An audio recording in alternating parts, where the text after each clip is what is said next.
Hi folks, today's Pentecost, and I've just been thinking it's an important day in the Christian calendar, a vital day at this time. Many people believe in that this is an epical day in terms of a transition into a new era of revival as we come out of lockdown, come out of captivity. It says that when the Lord turned the captivity of Zion, we were like them that dream, or it was like a dream, and that's what it's like today a little bit. If we believe that this is indeed a turning point and that we're going to enter into that season of revival long promised. And I've been thinking about that hymn, Let the Fire Fall, composed by an elder in the famous Cosaith Church of 1908, when that great revival fell, when the fire fell.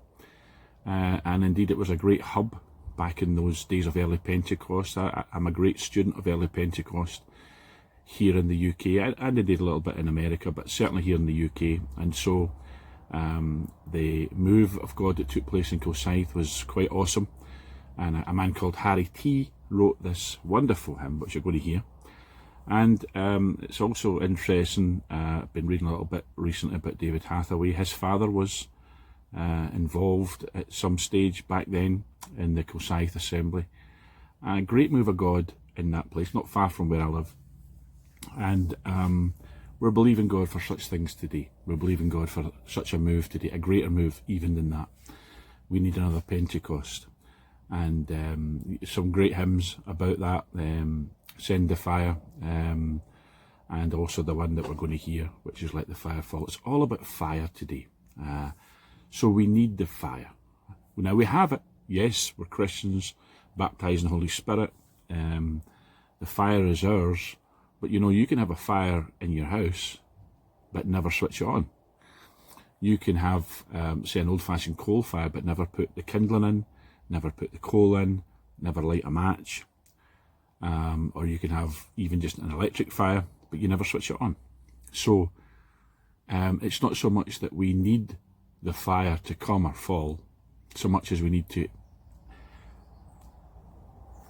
stoke up the fires that are within us just now. But you know, I'll take it anyway. If God sends more fire or tells me to light up the inner fire or both, we just need the fire. We need the fire now to burn up a whole bunch of stuff that's out there right now. All the hatred, the violence, the mocking of God and His Word, the despising of the things of God. Well, you know, we need the fire. We need the fear of God to fall upon this land. We need the fear of God to come upon the nations.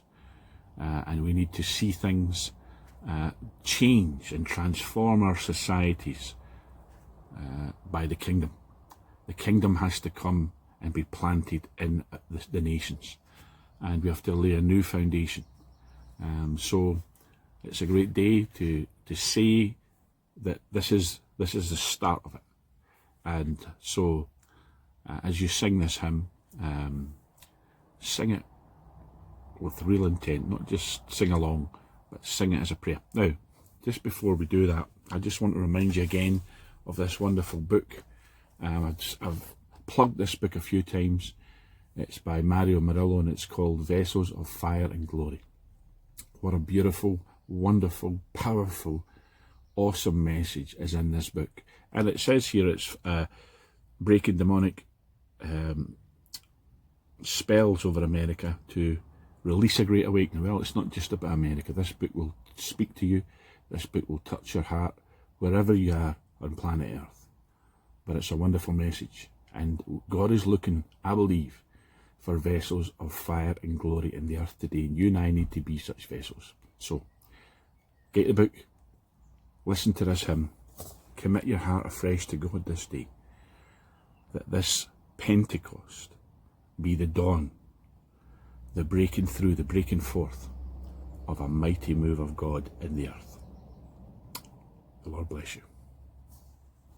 And 47, if you're using a hymn book, they were gathered in an upper chamber as commanded by the risen Lord. Let the fire fall. Hands up, and many know this old hymn. Praise the Lord. So I want everyone to stand, please, here in the tabernacle. And let's worship the Lord. And let's trust the fire will fall this evening. They were gathered in an upper chamber as commanded